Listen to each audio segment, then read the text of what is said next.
welcome to the Thursday night edition of The Shed. Hashtag Irish Bulls Mafia with me, Trevor. You're welcome here to The Shed. It's a beautiful day here in Ireland, a bit windy, but nice. An odd shower, but not too bad. So we cannot complain. Tonight's show, what I'm going to do is, last week I started on who I thought would finish last in the division of each of the NFL divisions. So tonight I'm going to talk about who I think will finish third in each of the NFL divisions and why. Then I'm also going to talk a little bit about the James Cook situation, my thoughts on it. I have a new setup at the minute with YouTube. As you can see, I'm going live and I'm doing it through Restream. So my StreamYard stopped working. So the last night when I was with Therese, unfortunately the video cut short, but I have that fixed for tonight. So I'll have time to chat about it tonight. And then a few other bits and pieces on what's happening in the NFL. So you're very welcome along. So I'll start tonight with who I think will finish third in each of the NFL divisions. So I'll run through who I think will be fourth. So I started off in the NFC East, the New York Jets. AFC East, the New York Jets. The AFC North, the Cleveland Browns. The AFC South, the Indianapolis Colts. And the AFC West, the Las Vegas Raiders. In the NFC East, the New York Giants. In the NFC North, the Chicago Bears. In the NFC South, the New Orleans Saints. And in the NFC West, the Arizona Cardinals. So tonight now I'm going to do who I think will be third. Again, these are predictions and they're just my ideas and my thoughts, but we'll see how it goes. So I think we're going to start with the NFC West this time. I think the Seattle Seahawks will finish third. I do believe that they are kind of slightly ahead of the Arizona Cardinals. Getting Sam Darnold, now a lot of pressure will be on Sam Darnold this year, as he had such a brilliant year with the Minnesota Vikings last year, but it was his first. So it's now time to see will he kick on. And excuse the flying around. And then we will see if Mike McDaniels can, kick on from his last season with the Seattle Seahawks. They had some issues earlier in the year, but they sorted it out. They have lost Geno Smith, but it'll be interesting to see how things go for them. But I just think that they're going to finish third. Losing Metcalf is a big loss, but they are a team that are in development, and I think they'll put pressure on the 49ers and the Rams, but I just don't think they're good enough to finish ahead of them, so that's why they're finishing third.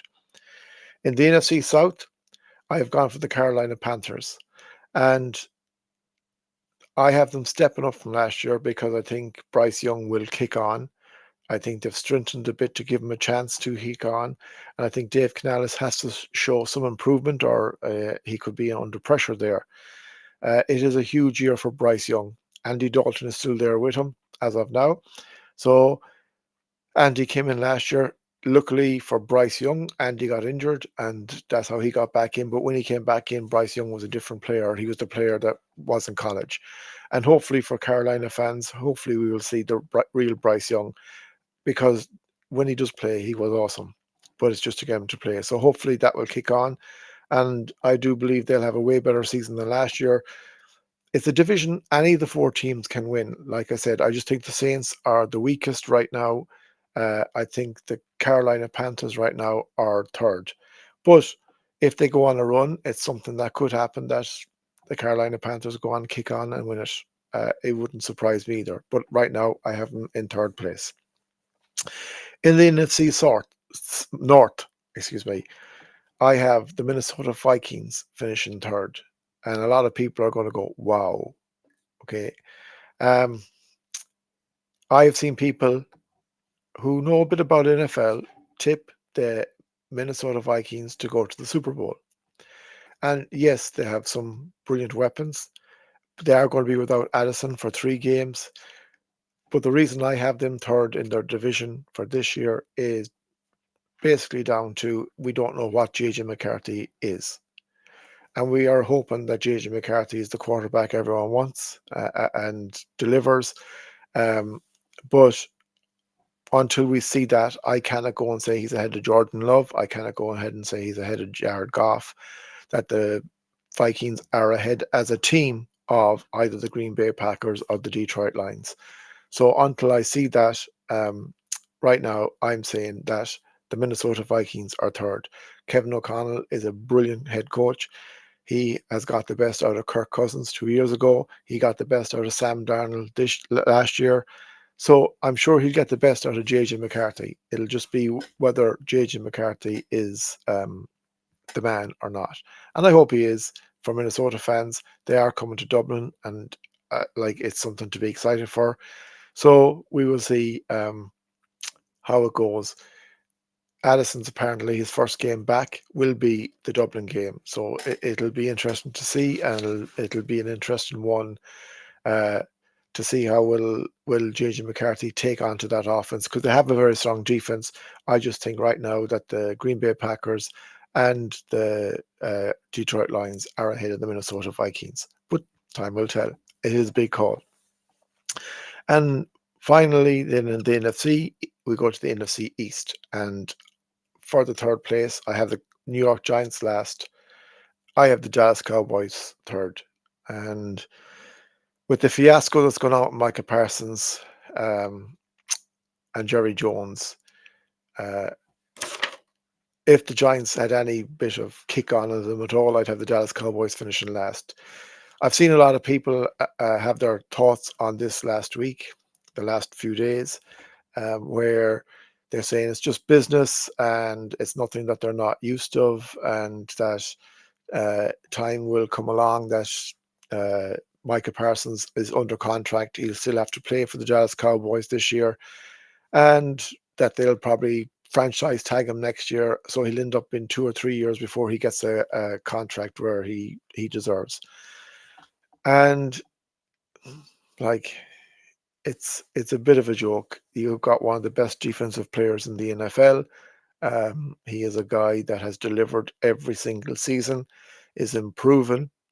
You're a team that wants to uh, challenge for the Super Bowl. The Dallas Cowboy fans believe they should win the Super Bowl every year, that they're the biggest team in the NFL. And you have an owner who doesn't see what he does wrong in any kind of way, shape, or form. For me, they paid Dak Prescott, who I think way above the odds. Uh, should have saved some of the money and gave it to Micah Parsons. CG Lamb is a quality wide receiver. They paid him as well. Um, you pay your best defensive player, because he's a leader in as a defensive player, and he's a leader in the locker room. Micah Parsons has requested a trade, and I don't blame him. Will he get the trade? Time will tell. Um, we have nothing we can offer to take him. He's right now in his prime. He's right now playing his best football, and I think the Dallas Cowboys are stupid. And it'll all depend between now and the start of the season. Will A, they trade him, or will B, they give him a contract? But if they go into this new season and they haven't traded him and they haven't given him a contract, then third is all I see for the Dallas Cowboys in the NFC East. So we'll move on now to the AFC West. So the AFC West, I had the Las Vegas Raiders finish in fourth place. Again, this is a division stacked with head coach quality, um, teams who are improving and trying to catch the Kansas City Chiefs. And it's a very hard call, because all four teams are, to me, have stepped up. I just think the Raiders are probably the weakest of the four, and who I think is second from bottom, or third, as I call this, is the Los Angeles Chargers. Jim Harbaugh always puts in a very good second year, apparently everywhere he's been. And a second year in the NFL, he brought the 49ers to the Super Bowl. I just think, I don't believe in their quarterback, I'll be honest. Doesn't He could prove me wrong and be MVP this year, but I doubt it. He has been there for the last few years, huffing and puffing. Last year in the playoffs, he went out in a whimper. The year, 2 years before, I think it was, he was 27-0 up against the Jaguars, and the Jaguars just came back in the second half and beat them, and he did nothing. And there, you can praise someone so much of the time, but at some stage they have to deliver. And for me, Justin Herbert hasn't delivered. And until I see him deliver, um, and deliver consistently, he will not be in anywhere close to a top tier quarterback. And in this division, if you're not close to a top tier quarterback, you ain't winning the AFC West because you're battling Mahomes. And for me, Bo Nix is way ahead of uh, Justin Herbert at the minute. And yes, I know he's going into a second season, but Sean Payton has Bo Nix way ahead of that. So Justin Herbert will have to prove to me this year, like Trevor Lawrence will have to prove in the Jacksonville Jaguars, where JJ McCarthy will have to prove in the Minnesota Vikings, and so on, that they are the lead quarterbacks and they are good enough to take on the real big teams. In the AFC South, I just spoke a second ago, I have the Indianapolis Colts finishing fourth, but I have the Jacksonville Jaguars finishing third. And I'm not going to be surprised if that flips. This is just where I think they are now. Um, I think that Liam Cohen will bring a different offense to the Jaguars. Whatever Trevor Lawrence has, no more than Justin Herbert, this is the year he has to show it. He has got Travis Hunter, who will be playing both defensive and offensive snaps, but he is alive and brilliant when he is on fire. So you have to get him the ball. Uh, I know there's a lot of pressure on Liam Cohen, but this Jaguars team, if it's going to improve, it needs to have a very steady season this year, and Trevor Lawrence needs to prove that he is the quarterback for this team, because they've paid him a huge amount of money, and so far he ain't delivered. Now he's been hit with injuries, but at some stage he still has to deliver on the field without the injuries. So I have them finishing third in the group, and then we come to the AFC North, and like this is like the NFC West. It's very hard call, but in this particular case, I am putting the Pittsburgh Steelers third in this division. I have the Cleveland Browns fourth, and I think they'll be well fourth. Third, second, and first will be tight-ish, but for me, Joe Burrow, Jamar Chase, and co are T Higgins are way ahead of Aaron Rodgers and DK Metcalf. So uh, it, it's they have a brilliant defense. I don't believe in Rodgers. An awful lot of people do believe in Rodgers because of the Aaron Rodgers of pre 2019, but Aaron Rodgers post 2019 has been awful, and especially the last 3 years. And yes, one of them was injury, but even his last year at Green Bay, he caused an awful lot of hassle. And I just think he's too much bother.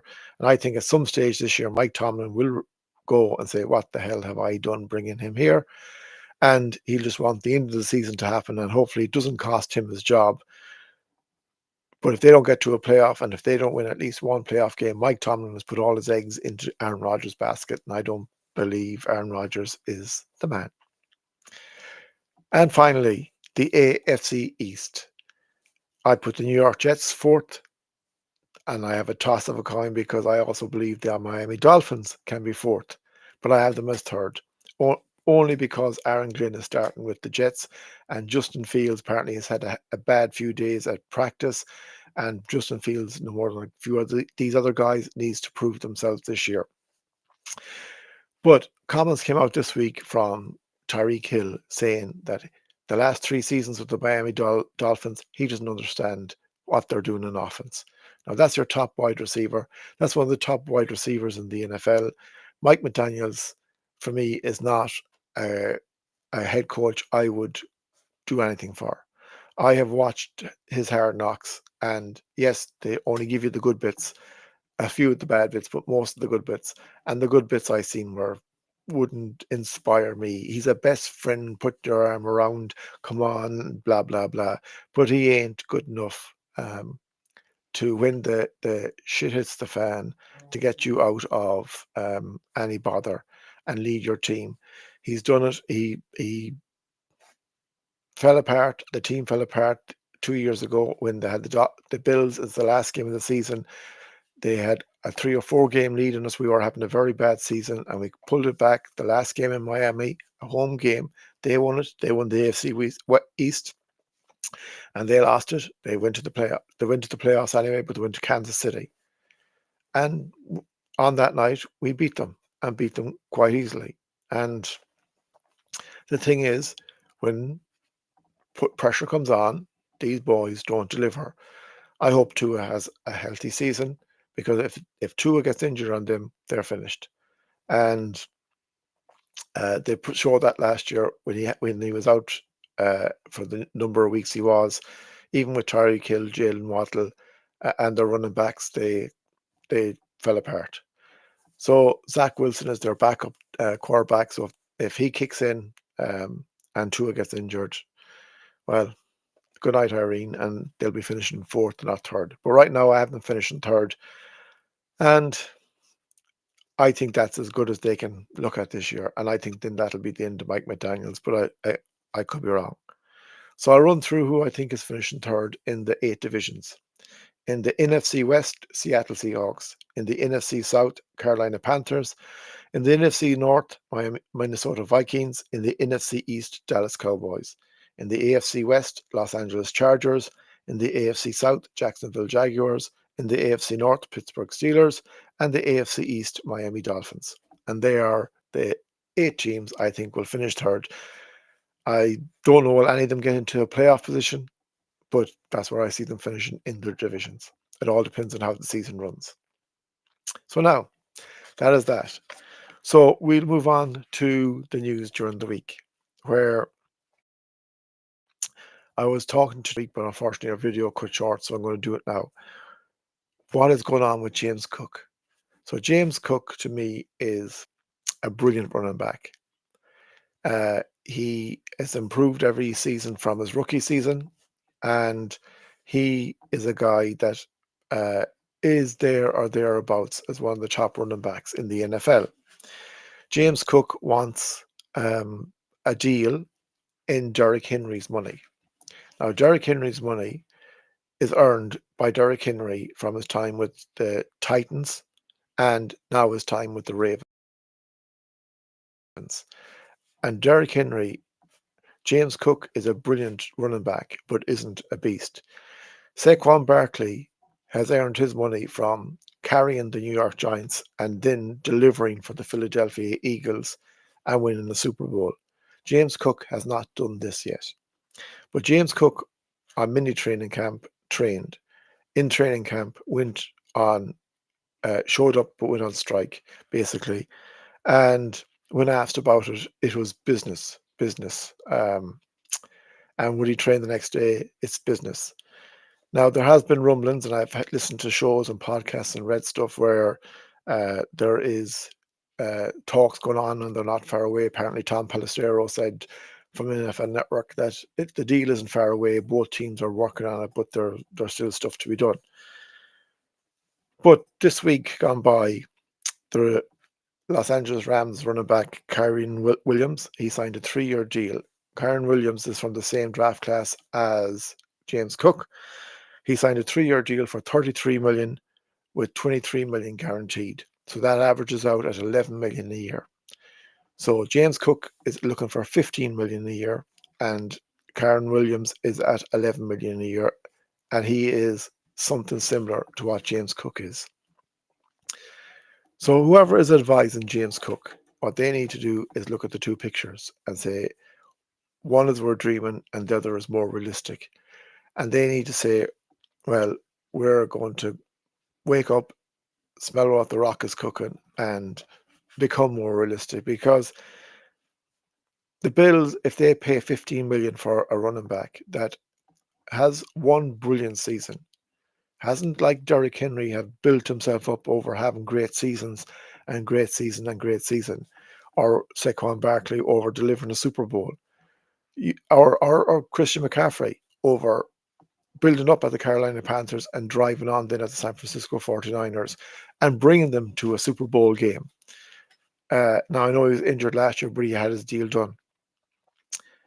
James Cook will end up like his brother, where he will leave a place where the fans love him, the players love him, and they want him to stay, and go somewhere for money where he will end up probably becoming obsolete because it might not suit his game. So James Cook will never see this video, but James, please put your head on your head, put your head on your shoulders, and look at what you have. You are getting enough money as it is. The team ain't trying to strip you down and break you down and give you nothing. You have the best quarterback in the league. You have the best offensive line in the league. You have weapons around you to help you, and you can progress and become a legend as the Buffalo Bills. What more would you want? Yes, money is money, and it's great to say I'm the best paid quarterback or running back in the game. But I read a thing today about Josh Allen where he turned down 75 million a year because he wants to become a Bills legend, and it's not about numbers, it's about where he is, where he feels comfortable, and and who he wants to play for. Become that, James. Cop on, my lad, cop on. If you go and have another season like last year or better, then you can demand a bit more. I don't know, can you command 15? If you win a Super Bowl, then by all means have a go. But right now, at this present moment in time, get your boots on, get your gear on, go out and train with the team, and please, please, please deliver. You'll get what you deserve. If you don't deliver, then you won't. That's all I've got to say in it. And I hope James Cook, because I have his jersey and I think the world of him, and I hope he plays for the Buffalo Bills. But I've seen a few things well over the last few days where they're looking at maybe they're no, not the Buffalo Bills, but podcasters saying trade him. If he doesn't want to sign, trade him. It's a bit early, and I hope we don't have to go there. But someone said today, I was listening to a podcast where when he was missing from a game against the New York Jets last year, the offense clicked brilliantly.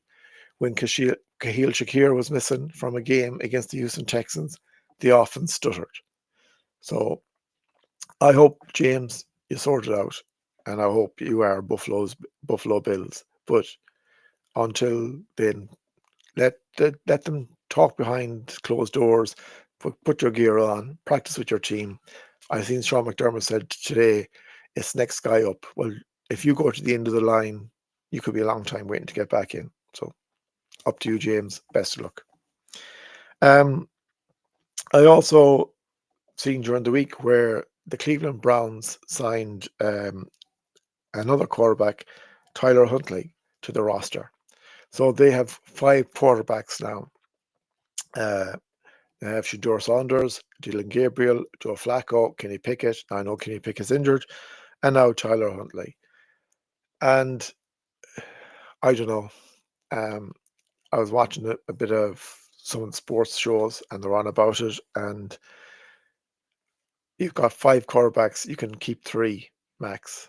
Like, what was the point? There's an awful lot of things saying that they may trade Shador Saunders, they may trade Dylan Gabriel, they may cut Flacco, they may like the way the Cleveland Browns are going, they'll have a quarterback. They'll have all the quarterbacks, and there'll be no other places the way they're signing them. I don't know what's going on there. It's interesting to say the least. And then, as I said in a few shows ago, Deshaun Watson has the opportunity to come back in October if he's fit, and that could be number 6 you have to choose from. It's a mess there. The Browns fans, I have great friends from it.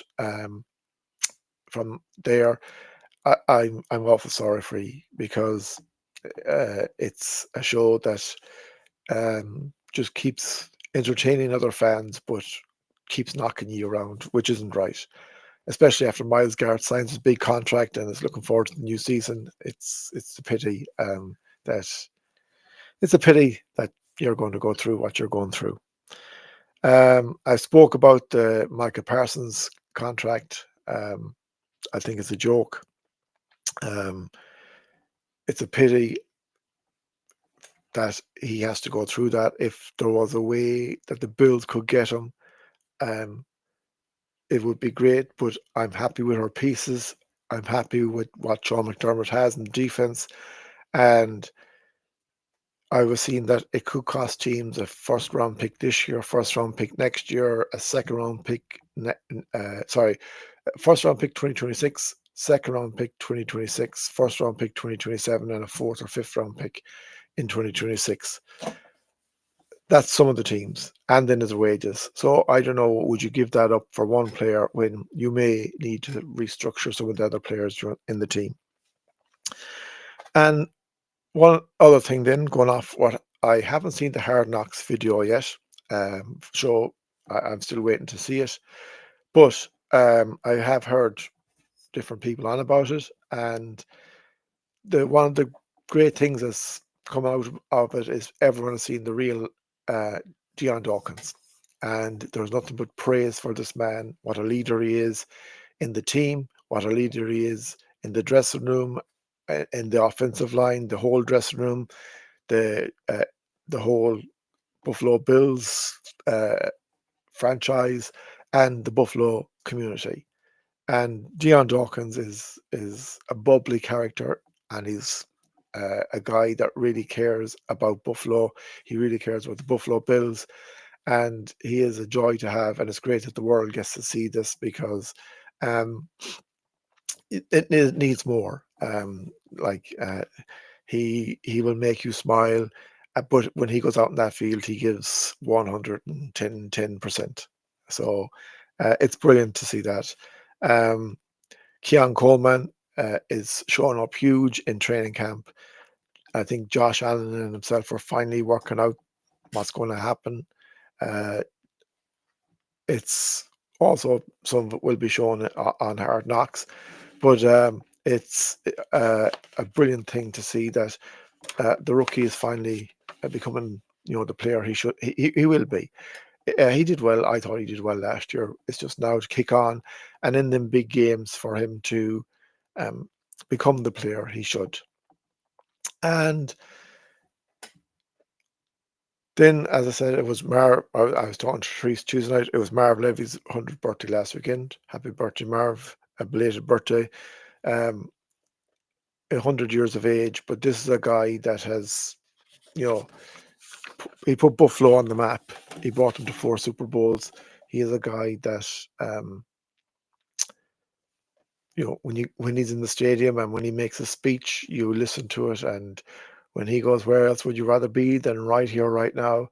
You want to be right there, right now in Buffalo. And I hope you have another 100 years, Marv, and of health and happiness. And I wish you the happiest of birthdays.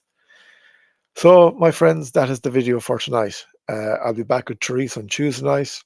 Um, I was supposed to do a video with Jake Podger from Nickel City Mafia last Tuesday evening, but because of the issues I've had over the last few weeks with my setup, thankfully I have it now sorted. Um, we cancelled it, and we're going to go ahead now on Monday night, the 18th of August. There'll be Jake Podger, Mike Thornton from Nickel City Mafia, and myself on the Irish Bills Mafia. So I'm looking forward to that show. It'll be late at night, but we'll get it out there and you'll be able to watch it. And there are two of my very best friends on this. I think the world of them. Mike has been brilliant, helping me how to improve things and get through things. And Jake is amazing in his knowledge of football. So I'm really, really looking forward to that show. So that is on Monday week, but we'll have a show next Tuesday, and I'll do one again next Thursday where I'll do who I think will finish second in the 8 divisions and bring you any other NFL news around the place. So, my friends, thank you very much for watching. Uh, let me know what you think of my third place, if you think I'm talking poppycook or if you think I'm correct. Let me know what you think. I'd love to hear your comments, read your comments, and you catch me on Twitter on Irish_Bills, on Facebook at Trevor Marley, on Instagram and YouTube and Spotify podcast on the Irish Bills Mafia. So that is, my friends. Have a wonderful weekend. Stay safe, stay happy, and as always, go Bills.